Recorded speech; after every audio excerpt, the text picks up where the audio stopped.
Hello students, welcome back to my class. महिलाएं, women issues ऐसे हैं जो पूरे साल पूरे विश्व में चलते रहते हैं और इसके कई पार्ट हैं। तो हम ये डे वाइज क्लास कर रहे हैं। ये आज है क्लास 3, जिसमें आज की क्लास में करेंगे हम महिला सशक्तिकरण के बारे में। तो महिला सशक्तिकरण, ये जो वर्ड है ना, ये ज़्यादातर लोगों ने सुना होगा क्योंकि ये इससे में आता है, इंटरव्यू में पूछा जाता है, प्री में भी पूछा जाता है और मेंस में भी। और कहीं भी आपके ये वर्ड, आपके इसका ये जो डिस्क्रिप्शन में दे रही हूँ, ये आपके काम आ सकता है। तो आज के टॉपिक को ध्यान से ज़रूर देखिएगा और जो कीवर्ड्स मैं इस्तेमाल करी हूँ, केवल आप उन कीवर्ड्स का इस्तेमाल कर करके बहुत अच्छे स्कोर ला सकते हैं और बहुत ही अच्छा इंप्रेशन जमा सकते हैं इंटरव्यू बोर्ड में। तो चलिए शुरू करते हैं आज की क्लास। तो महिला सशक्तिकरण, इंट्रो में ये बताना बहुत ज़रूरी है कि यूएन डेवलपमेंट प्रोग्राम की वार्षिक मानव रिपोर्ट लाई गई, जिसमें कहा गया कि किसी भी समाज में महिलाएं सुरक्षित नहीं हैं। क्यों किसी भी समाज में महिलाएं सुरक्षित नहीं हैं? क्योंकि उन्हें पुरुषों के समान का दर्जा ही नहीं दिया गया, इक्वल नहीं माना गया।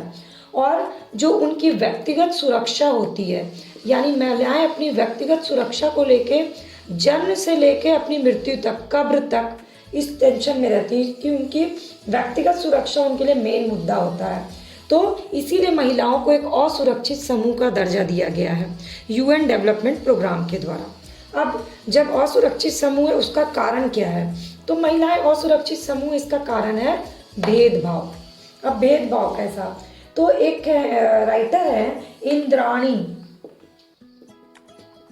इन्होंने महिलाओं के लिए मानव अधिकार को परिभाषित किया और कहा कि महिलाओं के सामूहिक अधिकार जो हैं, उनको कार्य करने वाले कार्य के लिए व्यक्ति की क्षमता के रूप में माना जाता है। मतलब महिलाओं की भूमिका को लिमिटेड कर दिया गया, सामाजिक, आर्थिक, इन सब क्षेत्रों में उनको दूर रखा गया। तो इसका कारण राजनीतिक, इन क्षेत्रों में उनको दूर रखा गया। तो ये है भेदभाव करना। अब जब भेदभाव शुरू हुआ तो भेदभाव से एक अगला कीवर्ड आया, वो था लिंगवाद। तो लिंगवाद में महिलाओं के विरुद्ध भेदभाव शुरू से ही हमारी संस्कृति का हिस्सा रहा और धीरे धीरे हमारे चुनावों में स्वतंत्रता, मताधिकार और भी बहुत सारी चीजें हैं जिसमें उनको अधीनस्थता का सामना करना पड़ा। मतलब किसी ना किसी पे वो डिपेंडेंट रही और धीरे धीरे करके महिलाओं के मुद्दे ही अलग होते चले गए। मतलब महिलाओं के मुद्दे अलग और पुरुषों के मुद्दे अलग हो गए। तो भाई यूएन डेवलपमेंट रिपोर्ट में सही कहा गया था कि महिलाओं के साथ भेदभाव होता है और वो भेदभाव जो है वो लिंगवाद को जन्म देता है। जब लिंगवाद को जन्म हुआ तो अपने आप एक नया टर्म आ गया, सशक्तिकरण। तो सशक्तिकरण की उत्पत्ति इन तीनों बैकग्राउंड के थ्रू हुई है और ये आपको ज़रूर मेंशन करना है अपने एस्से में या जहाँ भी आप इस टॉपिक को लिख रहे हैं या बता रहे हैं। तो सशक्तिकरण एक जो है ना, ये बिल्कुल अभी लेटेस्ट ये लोकप्रिय हुआ है धारणा, क्योंकि कोई महिलाओं की स्थिति जब डाउनफॉल की तरफ आने लगी ना, तो एक नए वर्ड का उदय हो गया सशक्तिकरण, कि उन्हें सशक्त करने की ज़रूरत है।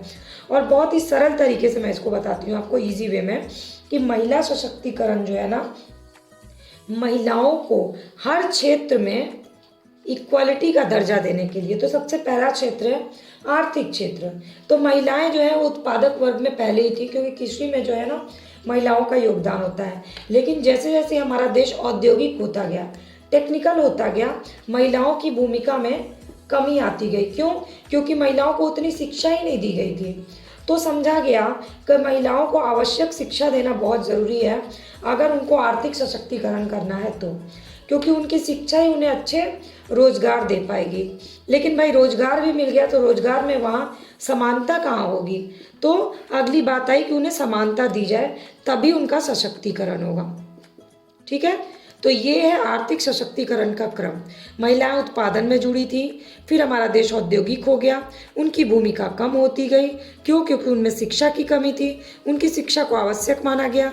जब वो शिक्षित हो गई तो उनको रोजगार दिया गया, पर रोजगार में समानता की कमी थी तो उसमें समानता दी गई और तब जाके उनका आर्थिक सशक्तिकरण हुआ। इसलिए आर्थिक सशक्तिकरण एक लंबा क्रम है, सतत क्रम है। अब चलते हैं सामाजिक सशक्तिकरण की तरफ।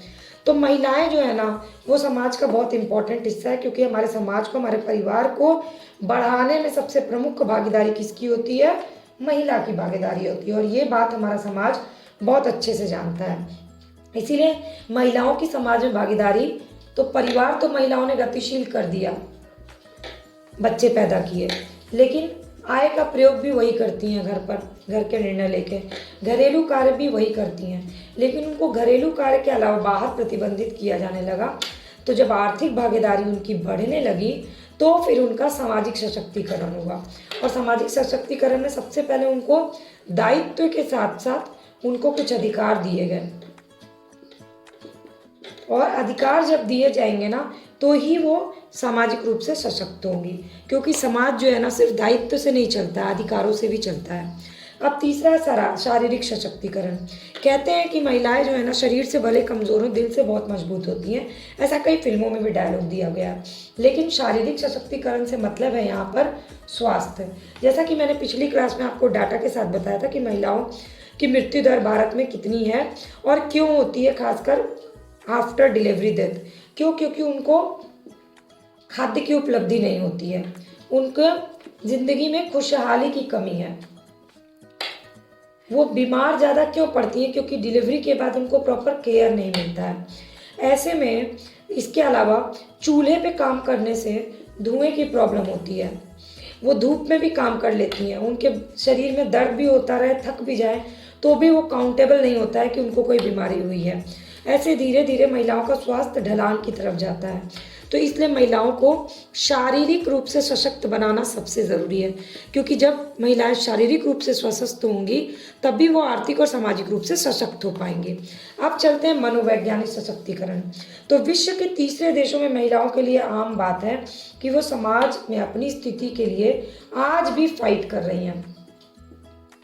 क्यों? क्योंकि महिलाओं को घर के काम के लायक समझा जाता है, बाहर के लिए उत्पादन के लिए उनको इस कार्यकलाप में नहीं भेजा जाता है।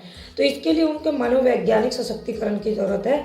सबसे पहले उनको बराबर का दर्जा दिया जाए, उनके साथ ये असहाय टर्म, अबला टर्म, इसको खत्म किया जाए। और अगर आप बराबरी का दर्जा दे रहे हैं तो ये एक मनोवैज्ञानिक प्रक्रिया है। तो मनोवैज्ञानिक प्रक्रिया में इसको हटाने के बाद ही महिलाओं में क्या जागृत होगा? आत्मविश्वास जागृत होगा। आत्मविश्वास की अगला स्टेप क्या आता है? आत्मविश्वास का अगला स्टेप आता है आत्मसम्मान आएगा। आत्मसम्मान आएगा तो क्या बढ़ेगा? आत्मनिर्भरता बढ़ेगी, और आत्मनिर्भरता बढ़ेगी तो अपने आप महिलाएं सशक्त हो जाएंगी। सशक्त होते ही ये तीनों सशक्तिकरण आ जाएगा उसमें। तो मनोवैज्ञानिक आपस में ही जुड़ा हुआ है। तो ये है महिला सशक्तिकरण। तो बेसिकली महिला सशक्तिकरण एक बहुत ही जटिल प्रक्रिया है, और इसमें उनकी खुशहाली को सुनिश्चित करना सबसे बड़ा काम है। और ये आर्थिक, सामाजिक, मनोवैज्ञानिक और शारीरिक सशक्तिकरण इसके पार्ट हैं। तो जब तक महिलाओं द्वारा ये खुद महसूस नहीं किया जाएगा कि उन्हें सशक्तिकरण की ज़रूरत है, चाहे विकसित देश हो, चाहे विकासशील देश हो, कुछ भी करके सफल नहीं हो सकते हैं जब तक कि उनमें सेल्फ में ये चीज़ें विकसित नहीं होंगी। तो महिला सशक्तिकरण के ये सारे पॉइंट्स बहुत ही वाजिब हैं, बहुत ही डिस्क्रिप्टिव तरीके से आप इसको लिख सकते हैं, और आप इसको मेंशन करिएगा तो आपको बहुत अच्छे नंबर आएंगे। अभी ये टॉपिक कंप्लीट नहीं हुआ, अभी हम इसको आगे भी देखेंगे।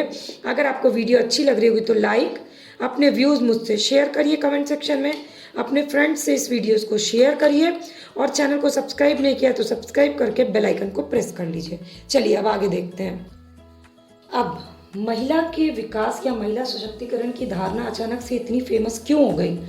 क्योंकि महिला विकास की धारणा जो है ना, ये तीसरी दुनिया जो वर्ड आया ना, विकास जब हम करने लगे, कृषि का जो औद्योगिकरण हो गया, ऐसे में क्या हुआ, आधुनिकीकरण के उसमें नौकरियां सिर्फ पुरुषों को उपलब्ध होने लगी, और जीवन निर्वाह के लिए महिलाओं को घर में ढकेल दिया गया। और धीरे धीरे स्थिति ये हो गई कि बहुत सारे राइटर्स ये मानते हैं कि आत्मनिर्भरता, सशक्तिकरण, ये सारी चीज़ें महिलाओं को ज़रूरत इसलिए पड़ी क्योंकि महिला को एक अलग जाति के रूप में देखा जाने लगा, और यानी पुरुष एक अलग जाति और महिला एक अलग जाति के रूप में, और धीरे धीरे असमानता विराजमान शुरू हो गई। अब जब एक स्टेप के बाद हम असमानता के गहरी खाई में चले गए, तो अचानक से फिर ये हुआ कि नहीं भाई, ये जो लिंग भेद है ना, इसको मुख्य धारा में लाना, यानी महिलाओं को मुख्य धारा में लाना। इसका उद्देश्य क्या था?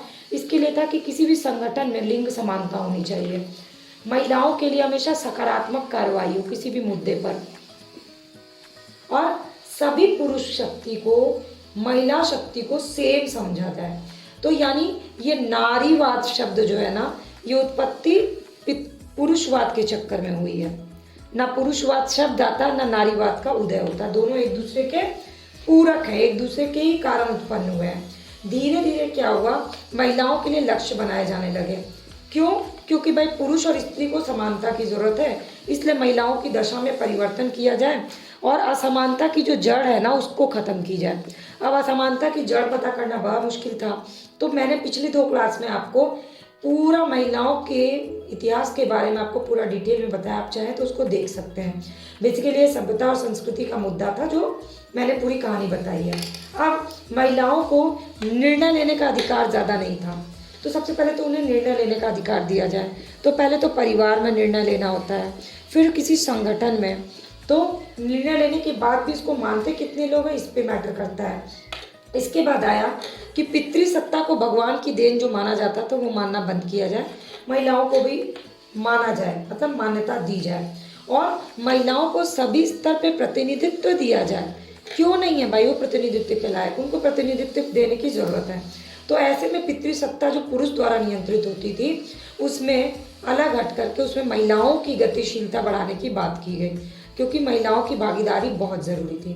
तो जब ये महिला विकास की धारणा लोगों के अंदर धीरे धीरे आने लगी, तो महिला सशक्तिकरण टर्म आ गया।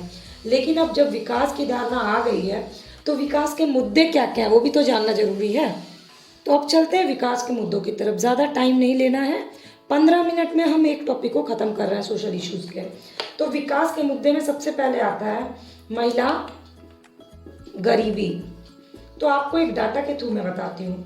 10 लाख से अधिक लोग विश्व में, जिनमें ज़्यादा महिलाएं हैं, वो ऐसी स्थिति में रहती हैं जो 68% जिनको खाने की चीज़ उपलब्ध नहीं है, 70% है जिनको चलाने के लिए, मतलब जिनके पास कोई उद्यम नहीं है, 35% परिवार है जो निर्भर है पूरी तरह से पुरुषों पर, और विश्व में गरीबों में महिलाओं की संख्या 70% है, और भारत में 30% लोग गरीबी रेखा के नीचे, जिसमें 70% महिलाएं। बड़ा ही अजीबोगरीब ये डाटा है, लेकिन यही सच्चाई है। तो महिलाओं की गरीबी का सीधा संबंध किससे है कि उनको आर्थिक अवसर नहीं दिए जाते हैं, इसीलिए वो गरीब हैं, क्योंकि उनमें स्वायत्तता की कमी है, आर्थिक संसाधनों तक उनकी कमी है। अब अगला, जब आर्थिक संसाधन तक कमी, उसका कारण क्या है? क्योंकि महिलाओं में शिक्षा की कमी है। तो शैक्षिक पिछड़ापन जो है ना, वो बड़ा कारण है इसके पीछे, और पूरे विश्व में ही महिलाएं पुरुषों की अपेक्षा शिक्षा में पीछे हैं। भारत की तो जो जनगणना है उसमें तो जो भी परसेंटेज है महिला साक्षरता का, वो तो है ही, पर पूरे विश्व में भी ये स्थिति है। तो अब सरकारी नीति और दिशा निर्देश के अनुसार महिला शिक्षा पे विशेष बल दिया जा रहा है। तो भाई जब महिला शिक्षा पे बल दिया गया, तो विकास का अगला मुद्दा क्या हो गया? महिलाओं को भूमि स्वामित्व। भारत में भूमि जो है ना, वो प्रमुख संपत्ति मानी जाती है, और 70% से ऊपर जनसंख्या इसी पे आजीविका पाती है। तो ऐसे में महिलाओं का भूमि पे अधिकार नहीं होता है, इसीलिए बहुत कम ही महिलाओं होंगी जिनके नाम पर कोई जमीन होगी। तो महिलाओं को संसाधन का आवंटन किया जाए, भूमि का टाइटल उनको दिया जाए, ये है विकास का अगला मुद्दा। अब इसके बाद आता है कार्य। तो उनको कार्य में भागीदारी की कमी है। कृषि में तो है उनकी भागीदारी, लेकिन उद्योग या अन्य क्षेत्र में उनकी भागीदारी कम है।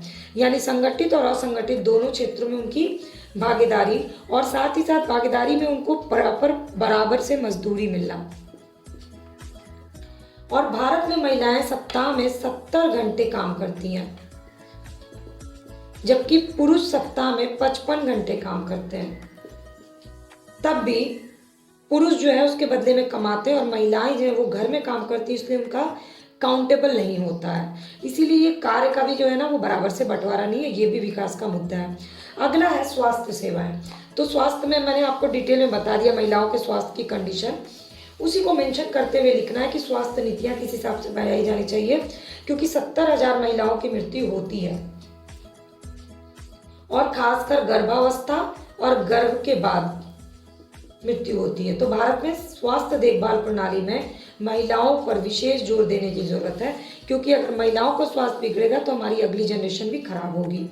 ठीक है, भले भारत में महिलाओं की जीवन प्रत्याशा अधिक है, क्योंकि उनकी इम्यूनिटी अधिक होती है, लेकिन महिलाओं का स्वास्थ्य जो है ना, वो बेहतर नहीं है। इसके बाद अगला मुद्दा आता है महिलाओं के खिलाफ हिंसा। अगर हिंसा की रिपोर्ट निकाल के देख लें तो हिंसा के मामलों में पुरुष के मुकाबले महिलाओं के प्रति हिंसा बहुत ज़्यादा होती है, चाहे वो यौन हिंसा हो, मौखिक हिंसा हो, मनोवैज्ञानिक हिंसा हो, शारीरिक हिंसा हो, सामाजिक हिंसा, सांस्कृतिक हिंसा, राजनीतिक हिंसा, मान मर्यादा से संबंधित हिंसा, सभी जो है ना ये हिंसा महिलाओं के खिलाफ ज़्यादा है और ओवरऑल ये उनके मानव अधिकार के खिलाफ हिंसा है और ये सार्वजनिक और निजी दोनों क्षेत्र में होता है। तो विकास का अगर मुद्दा उठाना है तो महिलाओं के खिलाफ हिंसा को भी कम करना होगा और ये एक राष्ट्रीय मुद्दा है, तो इसका समाधान भी राष्ट्रीय स्तर पे होना चाहिए और राष्ट्रीय स्तर पे इसका कानून बनाना चाहिए, जैसे कि बलात्कार जैसा मुद्दा, इसको आप मेंशन कर सकते हैं। तो ये हो गया महिलाओं के प्रति हिंसा और महिलाओं को एक ऐसा मतलब वो देना चाहिए जिससे वो हिंसा के खिलाफ खुद भी लड़ने को तैयार हो सके। ये बहुत ज़रूरी है क्योंकि कहा जाता है हर 51 मिनट पर महिलाओं से छेड़छाड़ या बलात्कार होता है भारत में और 1000 मिनट के बाद महिलाओं के साथ बलात्कार की संख्या बढ़ती जाती है। तो ये जो है ना हिंसा, इसको ख़त्म करना बहुत ज़रूरी है। अब लड़की शिशु वाला मुद्दा, जब तक ये लड़की शिशु के हमें लड़का चाहिए लड़की नहीं चाहिए मुद्दा रहेगा तब तक जो है महिला विकास नहीं हो पाएगा। तो लड़की शिशु मुद्दा को रोकना बहुत ज़रूरी है, जैसे कि कन्या भ्रूण हत्या जो होती है वो रोकना ज़रूरी है और हर साल पैदा होने वाले 12 लाख लड़कियों का 25% 15 वर्ष की आयु से अधिक जीवित नहीं रह पाती है, क्योंकि अगर लड़की हो जाती है तो उसको एक तो जन्म से पहले ही मार दिया जाता है, जो जन्म ले ली उसके बाद मार दिया जाता है, या फिर उसके बाद इतना ख्याल नहीं रखा जाता और जिस कारण 15 वर्ष से पहले ही लड़की की मृत्यु हो जाती है।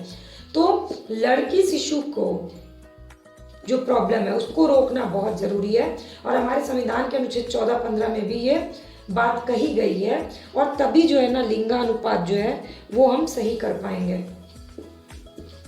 तो ये महिला विकास के मुद्दे हैं, गरीबी, शिक्षा, भूमि स्वामित्व, स्वास्थ्य, कार्य, हिंसा, गरीबी और लड़की शिशु, ये मुद्दे हैं। तो अब आप महिला सशक्तिकरण को बहुत अच्छे से समझ गए होंगे, क्यों महिला सशक्तिकरण की उत्पत्ति हुई, क्या उनके विकास के मुद्दे हैं, किस क्षेत्र में महिला सशक्तिकरण की जरूरत है और ओवरऑल कंक्लूजन क्या है कि राष्ट्र का सामाजिक, आर्थिक या किसी भी स्तर का विकास तभी होगा जब मानव संसाधन का विकास होगा और मानव संसाधन का विकास तभी माना जाएगा जब पुरुष के साथ साथ महिला का भी विकास हो जाएगा।